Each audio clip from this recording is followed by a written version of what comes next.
Bonjour, dans cette vidéo, je vais parler des indices financiers que vous devriez suivre. En d'autres termes, quelles données devriez-vous connaître qui pourraient avoir un impact sur votre décision d'investissement? Maintenant, je sais que certaines personnes n'aiment pas les données, vous n'aimez pas les mathématiques, vous n'aimez pas les chiffres, mais l'IA a simplifié votre vie. Si vous allez sur bard.google.com et tapez une requête sur l'un de ces points de données financiers, je vais partager avec vous. L'IA vous fournira ces informations d'une manière que vous pouvez facilement comprendre. Elle générera les tableaux pour vous, créera les graphiques, vous donnera les informations dans un langage simple. Donc, l'IA a simplifié votre vie. Et cela s'adresse à ceux qui, vraiment, vous savez, n'ont pas une très bonne relation avec les chiffres. Alors, quel type de données devriez-vous connaître? L'inflation est le numéro 1. Et c'est parce que c'est un défi partout en Afrique. Et parce que ce cours est destiné aux Africains et aux Africains de la diaspora, c'est vraiment pertinent. En termes simples, l'inflation est une augmentation soutenue des prix. Donc, de mois en mois, d'année en année, vous découvrez simplement que vous avez le même montant d'argent, mais vous achetez moins de biens avec la même somme d'argent. Vous n'en avez pas pour votre argent, pour ainsi dire. Donc, votre argent perd vraiment de la valeur chaque jour.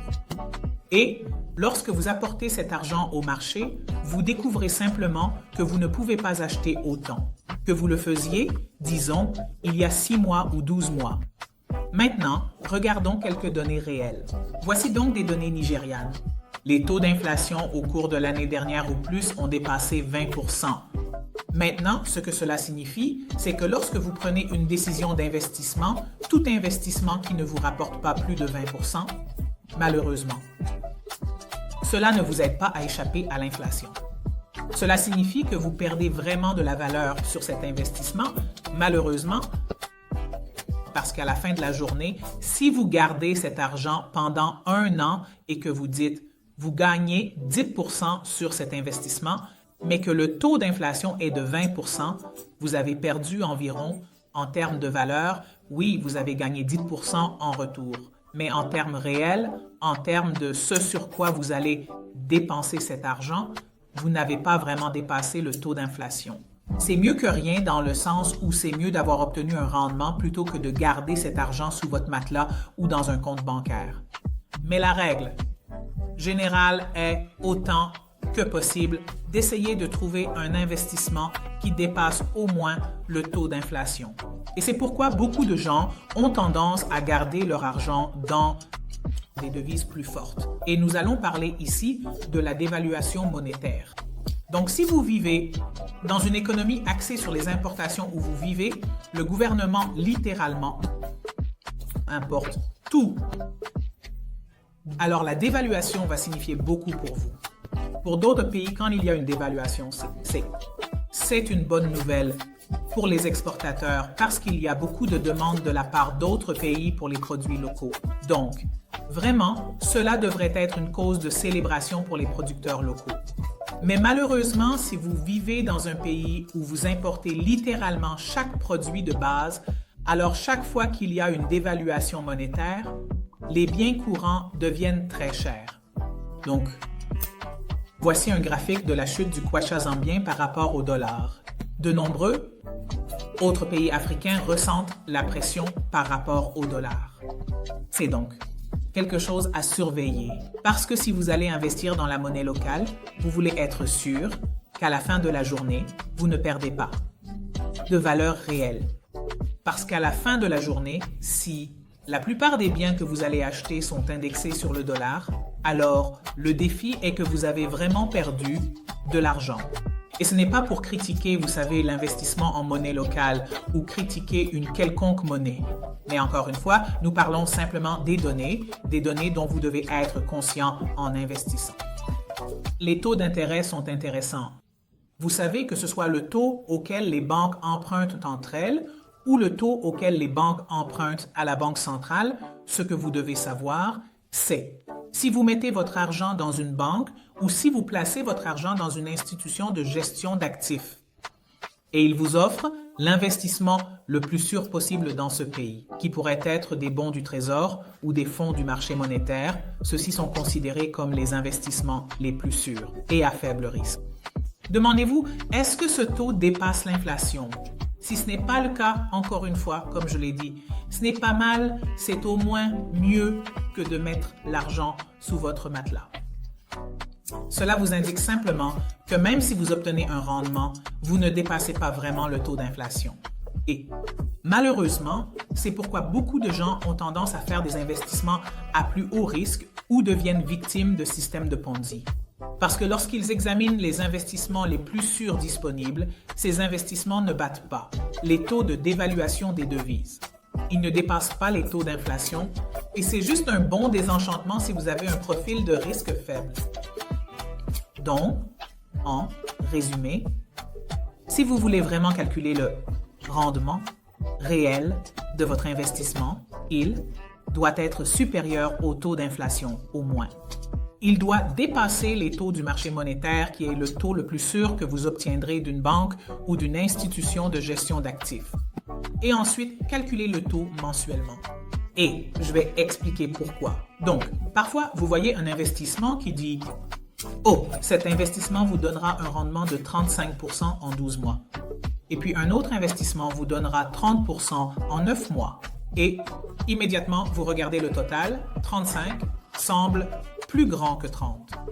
Mais lorsque vous divisez 35 par 12 et 30 par 9 et que vous regardez le rendement réel mois par mois, vous découvrirez qu'il est préférable de faire le rendement de 30% en 9 mois. Plutôt que le 35% en 12 mois, car vous avez maintenant examiné le rendement mensuel réel. Donc, encore une fois, chaque fois que vous êtes confronté à une décision d'investissement, ne regardez pas seulement le rendement global sur la longue période. Quel est le rendement mensuel? Et optez toujours pour l'investissement autant que possible, qui vous donne le rendement le plus élevé sur une base mensuelle, surtout si vous allez capitaliser cet investissement. Donc, si vous regardez tout en bas du graphique, si je devais capitaliser, vous savez, le premier investissement, vous savez, sur une période multiple, disons, sur 24 mois, et ensuite je devais capitaliser l'autre investissement, vous savez, sur 18 mois. Encore une fois, l'investissement de 18 mois bat l'investissement de 24 mois sur une base mensuelle. C'est pourquoi vous devez simplement faire ce calcul rapidement avant de prendre une décision. Ne regardez pas seulement le total maintenant. L'indice boursier est aussi une autre chose à laquelle vous pourriez vouloir prêter attention. Et c'est parce qu'un indice suit la performance d'une industrie ou d'un secteur dans son ensemble. Donc, vous entendez des choses comme le S&P 500 pour les États-Unis, qui suit les 500 plus grandes actions par capitalisation boursière. Au Nigeria, vous entendez parler de l'All Share Index, qui suit toutes les actions sur la bourse nigériane. Donc, parfois, quand vous regardez ces indices, c'est vraiment juste pour vous donner une idée de comment le marché se comporte. Comment une industrie ou un secteur se comporte-t-il? Et puis, vous pouvez décider, oh, je pense que je préférerais investir dans des actions technologiques ou je préférerais investir dans des actions bancaires ou je veux juste une exposition large à l'ensemble de la bourse. Donc, ces données sont très importantes. Elles vous aident également à répartir votre risque parce que certaines personnes ne veulent pas acheter des actions individuelles. Vous savez, vous n'êtes pas un trader d'actions. Ce n'est pas votre profession. Donc, vous n'allez pas faire une analyse approfondie des actions individuelles. Vous n'allez pas lire les rapports de résultats et les rapports annuels. Donc, vous voulez simplement répartir votre risque, vous savez, en plaçant un pool de fonds sur un indice large. Donc, découvrez quelle est la performance du marché boursier dans son ensemble. Et puis, certaines personnes peuvent dire « Oh, je veux savoir ce que font les 30, 50, 100 meilleures actions. Je veux savoir ce qui se passe dans le secteur bancaire ou industriel ou dans la technologie ou l'IA. » Vous savez, c'est juste intéressant de découvrir ces données parce que lorsque vous regardez ensuite les données comparatives, prenons le Nigeria et les États-Unis. Donc, le Nigerian All Share Index, qui est une agrégation de toutes les actions de la bourse du Nigeria au cours des 10 dernières années. Donc, si nous annualisons simplement les résultats de, disons, 2012 à 2022, le rendement annualisé, si je regarde simplement quel a été le rendement annuel sur cette période, c'est environ 3,5%. Et puis si je me concentre uniquement sur les 30 premiers, voyons donc les plus grandes. Actions par capitalisation boursière, juste les 30 premières.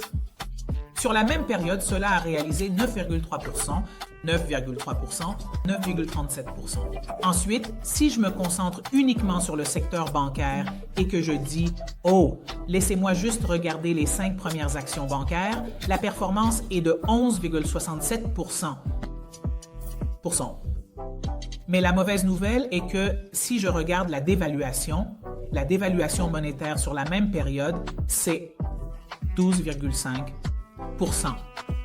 Cela signifie donc que j'ai en fait perdu toute cette valeur au cours des 10 dernières années simplement à cause de la dévaluation monétaire.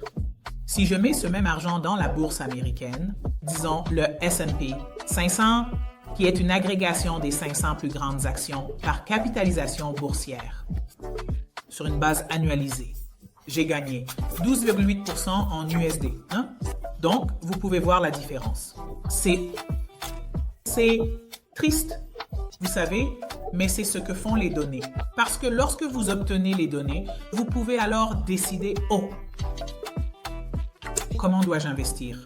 Et c'est à vous de décider. Vous pouvez prendre la décision. Parce que les bonnes nouvelles disent à propos de « Restons même sûrs ». La bourse nigériane en 2020, par exemple, au plus fort de la COVID-19, le marché boursier nigérian était le plus performant au monde. Il a rapporté 50%. Donc, ce que ces données vous disent, c'est que vous pourriez être mieux de simplement trader sur la bourse nigériane, plutôt que de détenir sur une très longue période. Vous pourriez donc vous concentrer uniquement sur les transactions opportunistes, vous savez, mais vous pourriez décider que, sur les États-Unis, bourse. Vous pouvez alors faire une détention à long terme pendant 10 ans parce que vous avez examiné les données. Donc, c'est ainsi que vous utilisez les données pour prendre des décisions d'investissement éclairées. La même chose avec la crypto-monnaie. Si vous regardez un indice de crypto-monnaie, cela vous aide simplement à suivre les hauts et les bas. Vous savez en quelque sorte que vous n'essayez pas de chronométrer le marché, mais au moins vous êtes capable de voir, disons, au cours des prochaines... sur 5 ans, sur 10 ans, à quoi a ressemblé la performance de la crypto-monnaie. Et parce que la crypto-monnaie est échangée 24 heures sur 24, 7 jours sur 7, contrairement au marché boursier qui n'ouvre que pendant les heures de travail, vous ne pouvez pas trader sur le marché boursier le week-end. Vous ne pouvez pas trader sur un marché boursier après les heures d'ouverture, mais la crypto-monnaie est disponible 24 heures sur 24, 7 jours sur 7. Donc, c'est très sensible au marché et au fuseau horaire. Ainsi, pendant que l'Asie se réveille, le marché asiatique de la crypto-monnaie est actif. Et puis quand les États-Unis se réveillent, le marché américain, le marché des crypto-monnaies est actif. Mais l'une des choses que vous pouvez faire, encore une fois, la même chose que nous avons fait avec les actions. Si vous regardez les 10 principales crypto-monnaies au cours des 10 dernières années, annualisez les résultats, vous verrez un rendement de plus de 300% juste sur cette période de 10 ans.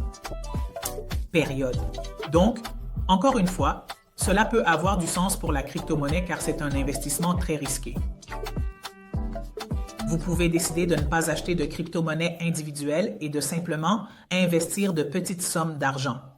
Nous avons parlé de la moyenne d'achat en dollars auparavant, de petites sommes d'argent chaque mois pour les 5 prochaines années. Et ne mettez pas tous vos œufs dans une seule crypto-monnaie.